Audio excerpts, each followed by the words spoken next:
नमस्कार, मैं Krishna Kumar B Ed first year की क्लास में आज आपका हार्दिक स्वागत है। आज हम हंटर आयोग की सिफारिशें हैं एवं सुझाव के बारे में चर्चा करते हैं। हंटर आयोग जो अंग्रेजी शिक्षा के अंदर सबसे पहले शिक्षा की जो नीतियां या सुझाव लेकर आया था, वो सबसे पहला आयोग था। उस आयोग के अनुसार उसने जो शिक्षा थी उसको 3 भागों में बांट दिया गया था। एक नंबर जो था पहला वो था प्राथमिक शिक्षा, दूसरा माध्यमिक शिक्षा और तीसरा था उच्च शिक्षा।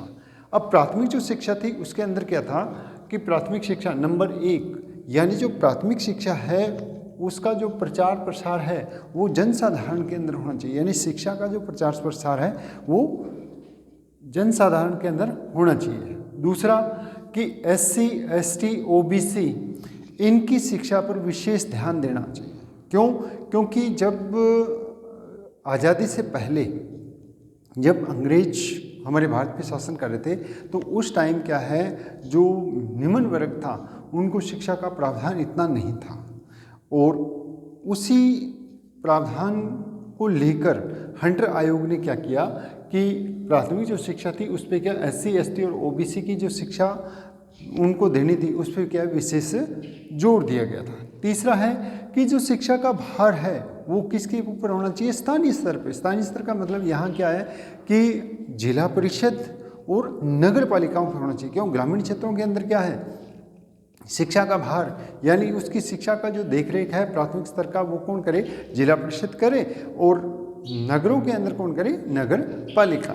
तीसरा आपका सुझाव था कि शिक्षा जीवन में जो उपयोगी विषय हैं उनके ऊपर होना चाहिए।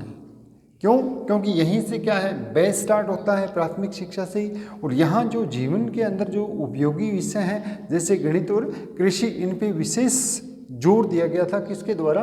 हंटर आयोग के द्वारा। उसके बाद आपका आता है कि माध्यमिक शिक्षा।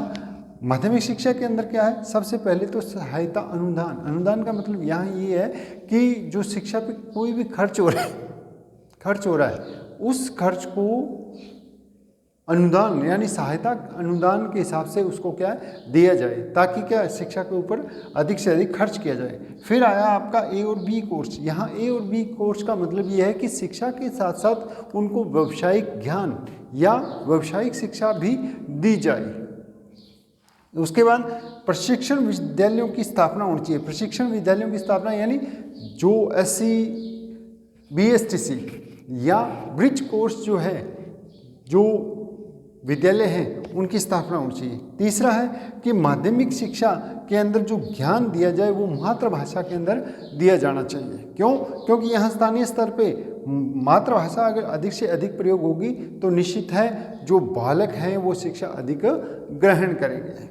उसके बाद आपका आ गया उच्च शिक्षा। उच्च शिक्षा के अंदर क्या है कि कॉलेज स्तर पे जो शिक्षकों की नियुक्ति हो वो स्थानीय जो शिक्षक हैं उनकी नियुक्ति की जाए। क्यों? क्योंकि जब ब्रिटिश काल के अंदर क्या था कि जो जितने भी शिक्षक थे विद्यालय महाविद्यालय स्तर पे या कॉलेज स्तर पे, वो क्या है बाहर के जो लोग थे उनको अधिक प्राथमिकता दी गई। लेकिन हंटर आयोग ने एक सुझाव दिया कि यहाँ जो स्थानीय स्तर के जो लोग हैं उनको अधिक से अधिक शिक्षकों की नियुक्ति उसमें की जाए। फिर सहायता अनुदान, जैसे आजकल क्या UGC कॉलेजों को विश्वविद्यालयों को क्या करता है, अनुदान प्रदान करता है ना, उसी तरीके से क्या इन्होंने क्या कहा था कि सहायता अनुदान दिया जाए। और उसके बाद जो लास्ट आपका है कि पाठ्यक्रम रुचि के अनुसार हो। क्यों? क्योंकि अगर कॉलेज स्तर पर अगर पाठ्यक्रम है वो अगर बच्चे के और रुचि के अनुसार अगर नहीं होगा तो वो उसको ढंग से प्रॉपरली नहीं कर सकता। ये था आज का हमारा हंटर आयोग और उसकी सिफारिशें। नेक्स्ट अगली क्लास में कुछ आगे देखेंगे। धन्यवाद। जय हिंद।